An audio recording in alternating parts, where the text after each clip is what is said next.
mengunjungi rumah kelahiran sang proklamator Bung Hatta.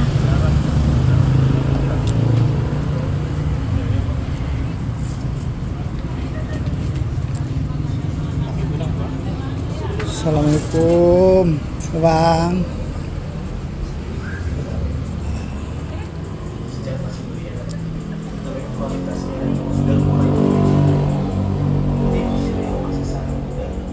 Dia juga sudah mulai tertarik dengan dunia politik.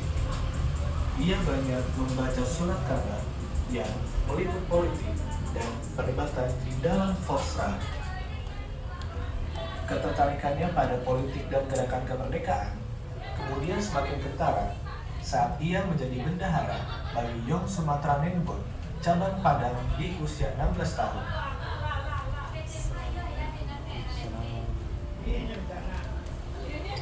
Pada tahun 1922, Hatta pergi ke Belanda untuk mengambil studi di Adolf Hogeschool atau Sekolah Tinggi Bisnis Belanda. Ia mendapatkan gelar doktorandus pada tahun 1932. Selama di Belanda, Hatta muncul sebagai tokoh penting dalam organisasi nasionalis, yaitu Perhimpunan Indonesia, di mana ia menjadi bendahara pada tahun 1922 dan ketua pada tahun 1930. Aktivitas Hatta melalui organisasi tersebut dan jurnal Indonesia Merdeka membuatnya mulai diperhatikan oleh Belanda. Pada tahun 1927, ia ditahan oleh Belanda bersama dengan 4 aktivis Perhimpunan Indonesia lainnya. Ia menolak berbagai tuduhan Belanda melalui pidatonya yang fenomenal, Indonesia Merdeka. Saat Hatta kembali ke Indonesia pada Juli 1932, ia menjadi salah satu tokoh nasionalis paling berpengaruh di dalam negeri. Bersama Sultan Syahrir, ia menggerakkan Pendidikan Nasional Indonesia atau kerap dikenal sebagai PNI baru.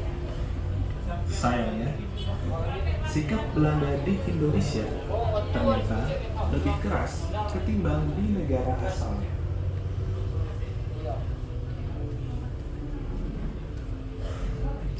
Pada Februari 1934, ia ditahan bersama Syahrir dan anggota PNI baru lainnya di penjara Grogol. Ia kemudian dibuang ke Tanah Merah Bovendigul tanpa proses pengadilan. Bersama Syahrir, Hatta lalu dipindahkan ke Banda Neira pada tahun 1936, di mana ia bertemu dengan dua tokoh lain, yaitu Cipto Mangunkusumo dan Iwan Kusuma Sumantri. Di masa pendudukan Jepang, Hatta dianggap sebagai tokoh yang terlalu berpengaruh, sehingga mereka memilih untuk tidak menentangnya terlalu jauh. Hatta memang memilih berkooperasi dengan Jepang, tetapi ia menggunakan posisinya untuk meningkatkan semangat nasionalisme dengan kemerdekaan sebagai tujuannya. Selama pendudukan Jepang, ia menjadi wakil ketua dari Putra, anggota BPUPKI, dan juga PPKI. Seiring dengan revolusi masyarakat Indonesia yang tak terbendung, Hatta bersama Soekarno tampil sebagai pemimpin utama gerakan tersebut. Akhirnya, pada tanggal 17 Agustus 1945, ia menjadi salah satu proklamator kemerdekaan Indonesia.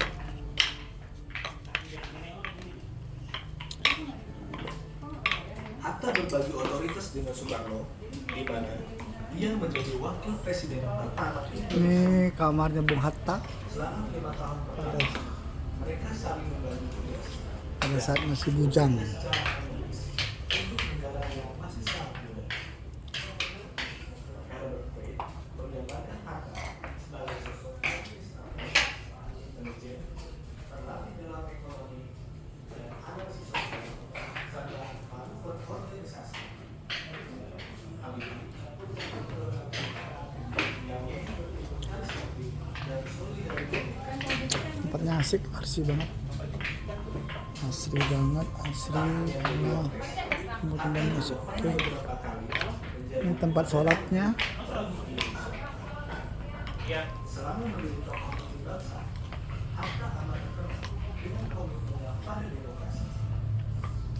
Dia misalnya mengeluarkan maklumat teks yang dianggap sebagai pengat awal demokrasi dan melegitimasi Tempat di Indonesia. Selain itu, dia juga dianggap tokoh koperasi. Dia juga dianggap koperasi dalam Kongres Koperasi 2 pada 17 Juli 1953.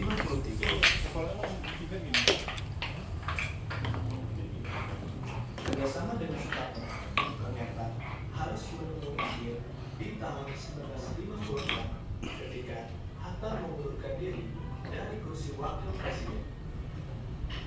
Sejak tak menjadi wapres, perannya di muka publik sudah semakin minim. Hatta akhirnya menghembuskan napas terakhirnya pada tahun 1980 dengan berbagai gagasan penting yang menentukan saya.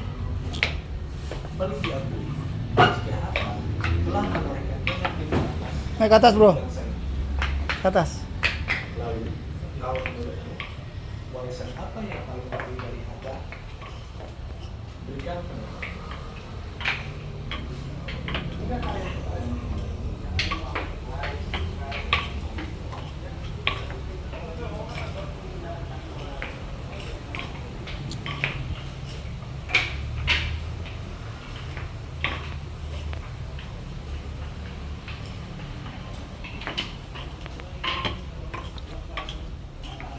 Oke, kita ke atasnya.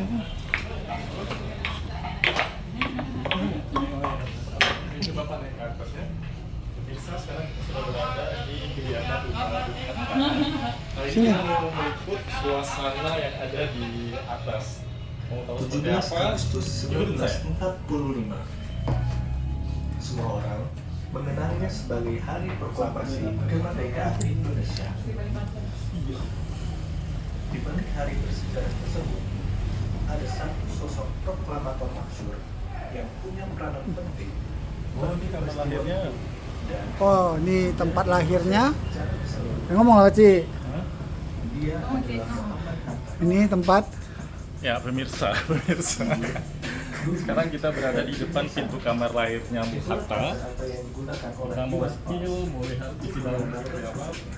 Nah, di kamar tempat Sebenarnya, seorang tokoh proklamator kita yang menorehkan dilahirkan. emas Ya, Bang. dalam sejarah tanah air. Ini adalah kaca bercermin. Bagaimana jejak sang proklamator?